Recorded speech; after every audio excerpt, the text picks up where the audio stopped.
C'est en forgeant qu'on devient forgeron. C'est en patouillant qu'on devient papillon. Non, c'est en lisant qu'on devient liseron. Et nous liserons jeunesse, c'est maintenant sur Radio Laser. Bonjour à toutes, bonjour à tous. Je retrouve aujourd'hui Sophie qui nous emmène visiter une galerie de portraits pas comme les autres, hein, Sophie. Tout à fait. Donc c'est un livre entre l'album et le roman, hein, le long album, mais un roman très illustré.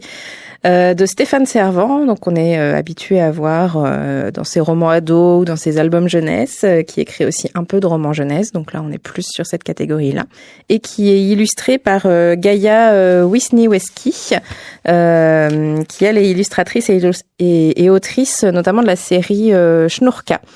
Une série d'albums. Et donc, c'est publié aux éditions du Rouergue. Donc là, c'est l'histoire de Esteban qui se replonge dans les affaires de Mémé et au grenier, il retrouve une vieille malle dans laquelle il y a une carte qu'avait dessinée sa sœur, une carte avec les esprits qu'ils avaient l'habitude de croiser quand ils allaient en vacances chez Mémé. Donc il lui écrit une lettre, ça commence avec justement cette lettre qu'il envoie à sa sœur qui s'appelle Gayushka, où il lui propose de faire un livre avec des portraits justement de ces esprits qu'ils ont croisés pendant leur enfance, ces fameux esprits que seuls les enfants peuvent voir.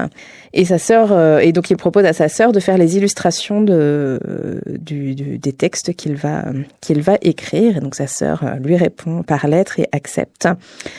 Et c'est comme ça qu'on va se démarrer dans ce catalogue d'esprits. On va commencer par exemple avec Soukapat.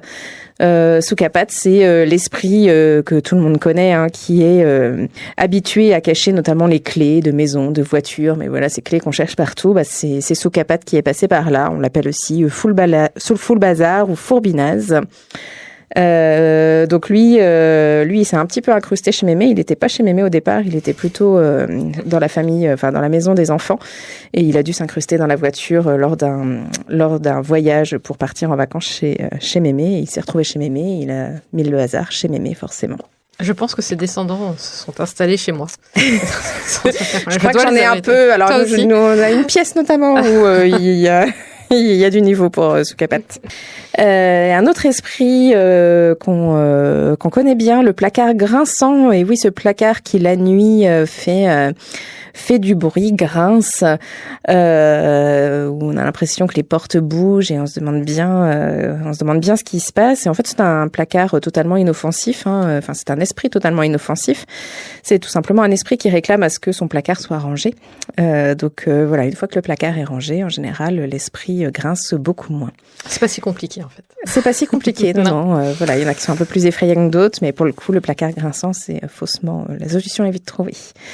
Le chante-marmite que j'ai beaucoup aimé aussi. Donc le chante-marmite, c'est ce fameux esprit qui fait que quand on refait les recettes de Mémé sans Mémé ou des années plus tard, eh bien ça n'a pas le goût des recettes de Mémé. Ce n'est pas exactement la même chose, que ce soit les crêpes, l'omelette aux patates, les tuiles aux amandes, le ragoût de pois chiches. Donc voilà, là Esteban et Gayushka ont tenté de refaire ces recettes, mais voilà, à cause du chante-marmite, ça n'a pas le même effet parce qu'il n'est pas là pour mettre ce petit ingrédient magique qui fait que ça a le goût des recettes de Mémé.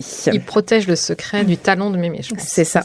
Les gardiens des secrets. Mais on a quand même une recette, si on a envie de s'essayer. On a la recette des choco-cakes de Mémé, donc des petits gâteaux au chocolat noir. Donc voilà, à tester éventuellement. Donc voilà, 3 esprits parmi d'autres, parce qu'il y en a beaucoup, je les ai pas comptés, mais il y en a pas mal, effectivement, et puis qui font référence à tout plein de choses de l'enfance. Donc je pense que les enfants vont se prendre ces histoires un peu au premier degré et puis prendre plaisir à lire cet univers un peu mystérieux, un peu magique. Et puis les adultes vont prendre aussi beaucoup de plaisir parce que voilà, on touche vraiment à la nostalgie, ça parle à tout le monde, aux souvenirs. Donc voilà, peut-être que tous ne vont pas parler, mais en tout cas il y en a pas mal qui feront référence à des souvenirs d'enfance. Donc voilà pour ce très bel album que je disais illustré par Gaia, je redis son nom même si c'est difficile, Gaia Wisniewski. Donc on alterne en fait entre des illustrations plus au crayonné du coup, et puis d'autres plus colorées à la peinture, dans des styles un petit peu différents. Donc voilà, on alterne avec toutes ces illustrations-là, et puis on découvre à quoi ressemblent ces esprits, parce que du coup on ne les voit plus en tant qu'adultes, mais voilà, on prend plaisir à découvrir toutes les formes de ces esprits différents, qui sont parfois un peu effrayants, parfois assez drôles. Il y a un vrai univers, je trouve, point de vue de l'illustration, enfin, c'est des choses qu'on n'a pas forcément l'habitude de voir, je trouve. Non, c'est vrai. Un style vraiment bien identifiable. Ouais. La couverture, moi, j'étais pas forcément hyper attirée par la couverture au premier regard. Je savais pas trop. J'avais Stéphane Servant qui était quand même une caution plutôt qualitative me concernant en tout cas. Et voilà, je savais pas trop. Je m'attendais pas à un coup de cœur en fait. Je pensais. Oui, je comprends, ouais, parce qu'on est un peu dérouté par l'univers, alors qu'au final, ça se marie. Et en fait, ça va très bien. Oui, et puis on se laisse vraiment emporter. Et puis voilà, ça résonne vraiment bien en nous, quoi. Donc voilà, donc c'est Esprit d'enfance de Stéphane Servant et de Gaïa Wisniewski aux éditions du Rouergue. Partagé en famille. Merci Sophie. Merci.